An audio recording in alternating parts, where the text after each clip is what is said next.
नमस्कार, मैं हूं सूरज त्रिपाठी। आप देख रहे हैं इंडिया न्यूज राजस्थान। सीधे आपको लेकर चलते हैं। राष्ट्रपति द्रौपदी मुर्मू देश को संबोधित कर रही हैं। स्कूल में स्वतंत्रता दिवस समारोह में भाग लेने की हमारी खुशी रोके नहीं रुकती थी।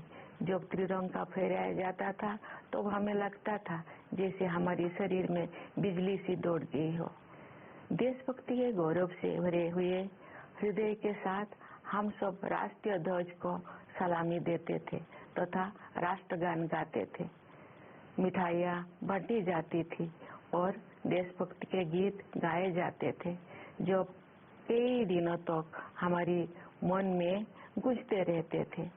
ये मेरा सौभाग्य रहा है कि जब मैं स्कूल में शिक्षक बनी तो मुझे उन अनुभवों को फिर से जीने का अवसर प्राप्त हुआ।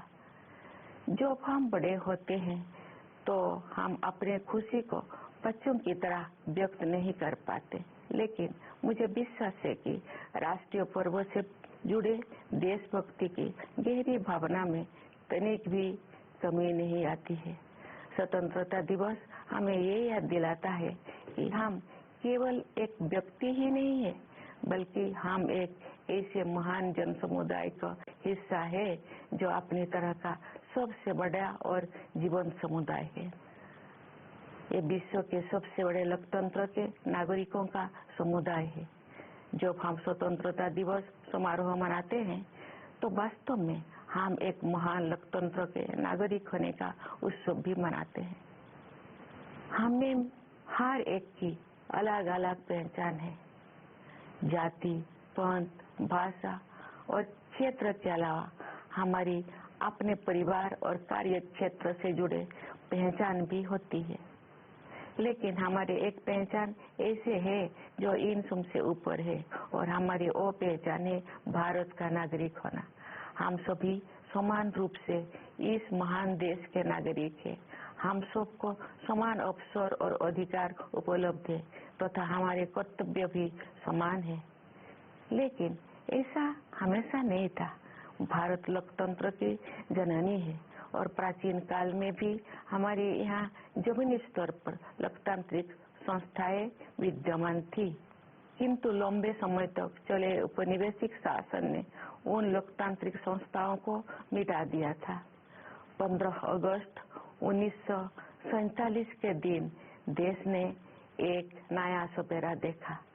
उस दिन हमने विदेशी शासन से तो आजादी हासिल की है, हमने अपनी नियति का निर्माण करने की स्वतंत्रता भी प्राप्त की। हमारी स्वाधीनता के साथ विदेशी शासकों द्वारा उपनिवेशों को छोड़ने का दौर शुरू हुआ और उपनिवेशवाद समाप्त होने लगा। हमारे द्वारा स्वाधीनता के लक्ष्यों को प्राप्त करना तो महत्वपूर्ण था ही, लेकिन उससे भी अधिक उल्लेखनीय है हमारे स्वाधीनता संग्राम का अनोखा तरीका। महात्मा गांधी तथा अनेक असाधारण एवं दूरदर्शी विभूतियों के नेतृत्व में हमारा राष्ट्रीय आंदोलन अद्वितीय आदर्श से अनुप्राणित था। गांधी जी तथा अन्य महानायकों ने भारत की आत्मा को फिर से जगाया और हमारी महान सभ्यता के मूल्यों का जन जन में संचार किया। भारत के ज्वलंत उदाहरण का अनुसरण करते हुए हमारे स्वाधीनता संग्राम की आधारशिला सत्य और अहिंसा को पूरी दुनिया के अनेक राजनीतिक संघर्षों में सफलतापूर्वक अपनाया गया है। स्वतंत्रता दिवस की पूर्व संध्या पर मैं भारत के नागरिकों के साथ एकजुट होकर सभी ज्ञात और अज्ञात स्वतंत्रता सेनानियों को कृतज्ञता पूर्वक श्रद्धांजलि अर्पित करती हूँ। उनके असंख्य बलिदानों से भारत ने विश्व समुदाय में अपना स्वाभिमानपूर्ण स्थान फिर से प्राप्त किया। मातंगिनी हाजरा और कनकलता बरुआ जैसे वीरांगनाओं ने भारत माता के लिए अपने प्राण निछावर कर दिया। माँ कस्तूरबा राष्ट्रपिता महात्मा गांधी के साथ कदम से कदम मिलाकर सत्याग्रह के मार्ग पर चलती रही। सरोजिनी नायडू, ओमो स्वामीनाथन, रमा देवी, अरुणा आसफ अली और सुचेता कृपलानी जैसे अनेक महिला विभूतियों ने अपने बाद की सभी पीढ़ियों की महिलाओं के लिए आत्मविश्वास के साथ देश तथा समाज की सेवा करने के प्रेरक आदर्श प्रस्तुत किए हैं। आज महिलाएं विकास और देश सेवा के हर क्षेत्र में बढ़ चढ़कर योगदान दे रही हैं तथा राष्ट्र का गौरव बढ़ा रहे हैं। आज हमारी महिलाओं ने ऐसे अनेक क्षेत्रों में अपना विशेष स्थान बना लिया है जिनमें कुछ दोषों को पहले उनकी भागीदारी की कल्पना भी नहीं की जा सकती थी। मुझे ये देखकर प्रसन्नता होती है कि हमारे देश में महिलाओं के आर्थिक सशक्तिकरण पर विशेष ध्यान दिया जा रहा है। आर्थिक सशक्तिकरण से परिवार और समाज में महिलाओं की स्थिति मजबूत होती है। मैं सभी देशवासियों से आग्रह करती हूँ कि वे महिला सशक्तिकरण को प्राथमिकता दें। मैं चाहूंगी कि हमारी बहनें और बेटियां साहस के साथ हर तरह की चुनौतियों का सामना करें और जीवन में आगे बढ़े। महिलाओं का विकास स्वाधीनता संग्राम के आदर्श में शामिल है। प्यारे देशवासियों, स्वतंत्रता दिवस हमारे लिए अपने इतिहास से पुनः जुड़ने का अवसर होता है। ये हमारे वर्तमान का आकलन करने और भविष्य की राह बनाने के बारे में चिंतन करने का अवसर भी है। आज हम देख रहे हैं कि भारत ने न केवल विश्व मंच पर अपना यथाचित स्थान बनाया है, बल्कि अंतर्राष्ट्रीय व्यवस्था में अपनी प्रतिष्ठा को बढ़ाया भी है। अपनी यात्राओं और प्रवासी भारतीयों के साथ बातचीत के दौरान मैंने अपने देश के प्रति उनमें एक नया विश्वास तथा गौरव का भाव देखा है। भारत पूरी दुनिया में विकास के लक्ष्यों और मानवीय सहयोग को बढ़ावा देने में महत्वपूर्ण भूमिका निभा रहा है। भारत ने अंतर्राष्ट्रीय मंच पर अग्रणी स्थान बनाया है तथा G20 देशों की अध्यक्षता का दायित्व भी संभाला है। क्योंकि G20 समूह दुनिया की 2/3 जनसंख्या का प्रतिनिधित्व करता है, इसीलिए ये हमारे लिए वैश्विक प्राथमिकताओं को सही दिशा में ले जाने का एक अद्वितीय अवसर है। G20 की अध्यक्षता के माध्यम से भारत व्यापार और वित्त के क्षेत्रों में हो रही निर्णयों को न्याय संगत प्रगति की ओर ले जाने में प्रयासरत है। व्यापार और वित्त के अलावा मानव विकास से जुड़े विषय भी कार्यसूची में शामिल किए गए हैं। ऐसे कई मुद्दे जो पूरे मानवता के लिए महत्वपूर्ण है और किसी भौगोलिक सीमा से बंधे हुए नहीं है। मुझे विश्वास है कि भारत के प्रभावी नेतृत्व के साथ G20 के सदस्य देश उन मोर्चों पर उपयोगी कार्रवाई को आगे बढ़ाएंगे। भारत की G20 की अध्यक्षता में एक नई बात ये है कि डिप्लोमेसी को जमीन से जोड़ा गया है। एक अंतर्राष्ट्रीय राजनयिक गतिविधि में लोगों की भागीदारी को प्रोत्साहित करने के लिए अपनी तरह का पहला अभियान चलाया गया है। उदाहरण के लिए ये देखकर मुझे अच्छा लगा कि स्कूलों और कॉलेजों में G20 से जुड़े विषयों पर आयोजित की जा रही गतिविधियों में विद्यार्थी उत्साहपूर्वक भाग ले रहे हैं। G20 से जुड़े कार्यक्रम के बारे में सभी नागरिकों में बहुत उत्साह देखने को मिल रहा है। प्यारे देशवासियों, सशक्तिकरण की भावना से युक्त इस उत्साह का संचार आज संभव हो पाया है क्योंकि हमारा देश सभी मोर्चों पर अच्छी प्रगति कर रही है। मुश्किल दौर में भारत की अर्थव्यवस्था न केवल समर्थ सिद्ध हुई है बल्कि दूसरों के लिए आशा का स्रोत भी बनी है। विश्व की अधिकांश अर्थव्यवस्थाएं नाजुक दौर से गुजर रही है। वैश्विक महामारी के कारण हुई आर्थिक संकट से विश्व समुदाय पूरी तरह बाहर नहीं आ पाया था कि अंतर्राष्ट्रीय पटल पर हो रही घटनाओं से अनिश्चितता का वातावरण और गंभीर हो गया है। फिर भी सरकार कठिन परिस्थितियों का अच्छी तरह सामना करने में सक्षम रही है। देश ने चुनौतियों को अवसरों में बदला है और प्रभावशाली जीडीपी ग्रोथ भी दर्ज की है। हमारे अन्नदाता किसानों ने हमारे आर्थिक वृद्धि में महत्वपूर्ण योगदान दिया है। राष्ट्र उनका ऋणी है। वैश्विक स्तर पर मुद्रास्फीति यानी इन्फ्लेशन चिंता का कारण बनी हुई है, लेकिन सरकार और रिजर्व बैंक इस पर काबू पाने में सफल रही है। सरकार ने जनसामान्य पर मुद्रास्फीति का अधिक प्रभाव नहीं पड़ने दिया है और साथ ही गरीबों को व्यापक सुरक्षा कवच भी प्रदान किया है। वैश्विक आर्थिक विकास के लिए दुनिया की निगाहें आज भारत पर टिकी हुई है। आज भारत विश्व की 5वीं सबसे बड़ी अर्थव्यवस्था बन गया है। विश्व में सबसे तेजी से बढ़ रही बड़ी अर्थव्यवस्था के रूप में भारत विश्व की 3री सबसे बड़ी अर्थव्यवस्था बनने की ओर अग्रसर है।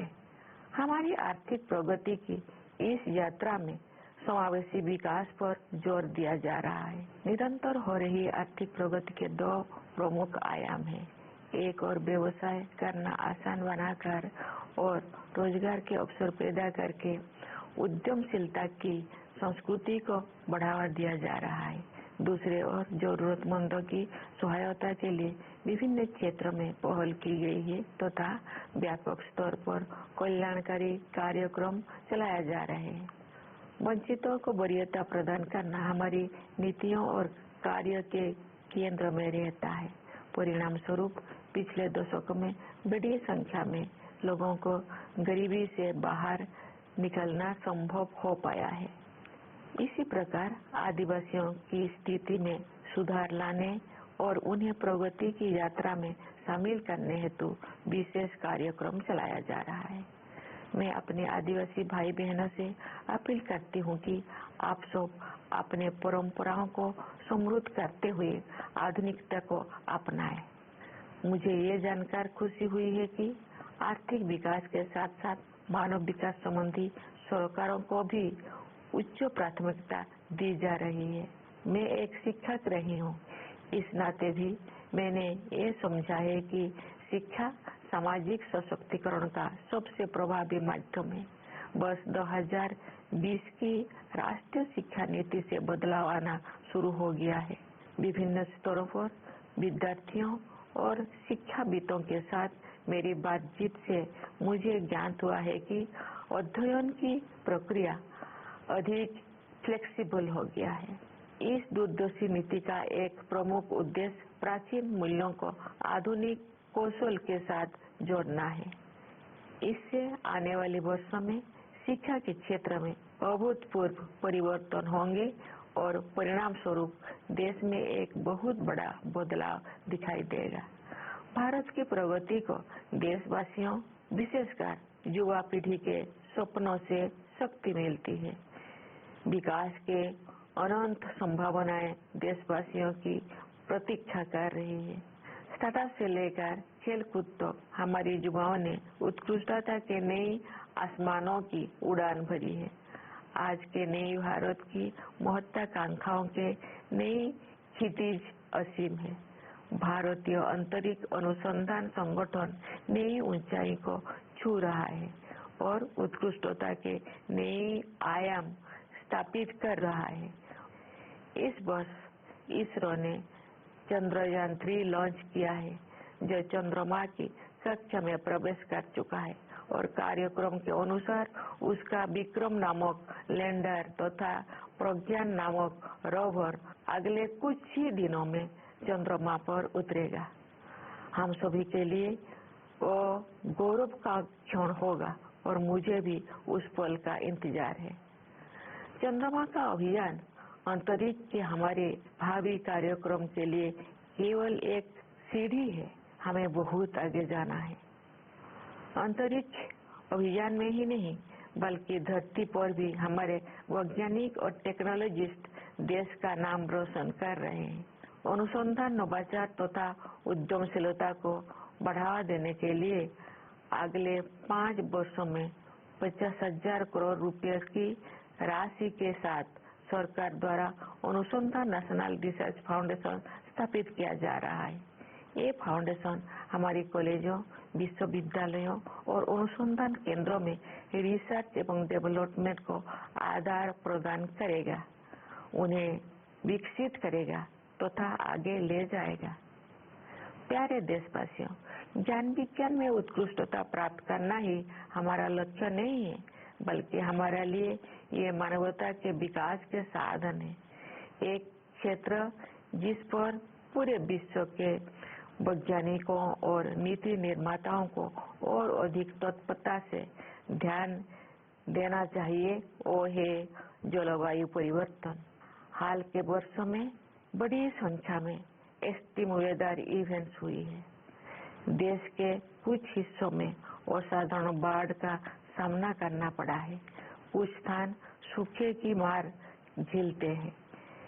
इन सब का एक प्रमुख कारण ग्लोबल वार्मिंग को भी माना जाता है। अतः पर्यावरण के हित में स्थानीय, राष्ट्रीय तथा वैश्विक स्तर पर प्रयास करना अनिवार्य है। इस संदर्भ में ये उल्लेखनीय है कि रिन्यूएबल एनर्जी के क्षेत्र में हमने अभूतपूर्व लक्ष्यों को प्राप्त किया है। अंतर्राष्ट्रीय सौर ऊर्जा अभियान को भारत ने नेतृत्व प्रदान किया है। अंतर्राष्ट्रीय प्रतिबद्धताओं को पूरा करने में हमारा देश अग्रणी भूमिका निभा रहा है। विश्व समुदाय को हमने लाइफ यानी लाइफस्टाइल फॉर एनवायरनमेंट का मंत्र दिया है। प्यारे देशवासियों, असामान्य मौसम की घटनाएं सभी पर असर डालती है, लेकिन गरीब और वंचित वर्गों के लोगों पर उनका और अधिक प्रभाव पड़ता है। शहरों और पहाड़ों क्षेत्रों के जलवायु परिवर्तन की स्थितियों का सामना करने के लिए विशेष रूप से सक्षम बनाने की आवश्यकता है। मैं ये कहना चाहूंगी कि लोग की संस्कृति दुनिया को प्रकृति से दूर करती है और अब हमें ये एहसास हो रही है कि हमें अपनी जड़ों की ओर लौटना चाहिए। आज भी अनेक जनजातीय समुदाय ऐसे हैं जो प्रकृति के बहुत करीब और प्रकृति के साथ सौहार्द बनाकर रहते हैं। उनके जीवन मूल्यों और जीवन शैली क्लाइमेट एक्शन के क्षेत्र में अमूल्य शिक्षा प्रदान करते हैं। जनजातीय समुदायों द्वारा युगों से अपना अस्तित्व बनाए रखने के रहस्यों को एक शब्द में ही व्यक्त किया जा सकता है और शब्द है हमदर्दी। जनजातीय समुदाय के लोग प्रकृति को माता समझते हैं तथा उसकी सभी संतानों अर्थात वनस्पतियों और जीव जंतुओं के प्रति सहानुभूति रखते हैं। कभी कभी दुनिया में हमदर्दी की कमी महसूस होती है, लेकिन इतिहास साक्षी है कि ऐसे दौर केवल कुछ समय के लिए ही आते हैं, क्योंकि कोरोना हमारा मूल स्वभाव है। मेरा अनुभव है कि महिलाएं हमदर्दी के महत्व को और अधिक गहराई से महसूस करती है और जब मानवता अपनी राह से भटकती है तो वे सही रास्ता दिखाती है। हमारे देश ने नई संकल्पों के साथ अमृत काल में प्रवेश किया है तथा हमें भारत का वर्ष 2047 तक एक विकसित राष्ट्र बनाने की दिशा में आगे बढ़ रहे हैं। आइए हम सभी अपने संवैधानिक मूल कर्तव्यों को निभाने का संकल्प लें तथा व्यक्तिगत और सामूहिक गतिविधियों के सभी क्षेत्रों में उत्कृष्ट की ओर आगे बढ़ने का सतत प्रयास करें, ताकि हमारा देश निरंतर उन्नति करते हुए कर्मठता तथा उपलब्धियों की नई ऊंचाइयां हासिल करे। प्यारे देशवासियों, हमारा संविधान हमारा मार्गदर्शक दस्तावेज है। संविधान की प्रस्तावना में हमारे स्वाधीनता संग्राम के आदर्श समाहित है। आइए हम अपने राष्ट्र निर्माताओं के सपनों को साकार करने के लिए सद्भाव और भाईचारे की भावना के साथ आगे बढ़े। स्वतंत्रता दिवस की पूर्व संध्या पर मैं पुनः आप सबको विशेष रूप से सीमाओं की रक्षा करने वाले सेना के जवानों, अंतरिक्ष सुरक्षा प्रदान करने वाले सभी बलों एवं पुलिस के जवानों तथा दुनिया के विभिन्न हिस्सों में रहने वाले प्रवासी भारतीयों को बधाई देती हूँ। सभी प्यारे देशवासियों को बहुत बहुत शुभकामनाएं। धन्यवाद। जय हिंद, जय भारत। तो अभी आप सुन रहे थे राष्ट्रपति द्रौपदी मुर्मू को आजादी के संध्या के एक दिन पहले राष्ट्रपति संबोधित करते हैं। राष्ट्रपति का ये राष्ट्र के नाम पर संबोधन आपने सुना और इसी के साथ यहां रुकेंगे छोटे ब्रेक के लिए।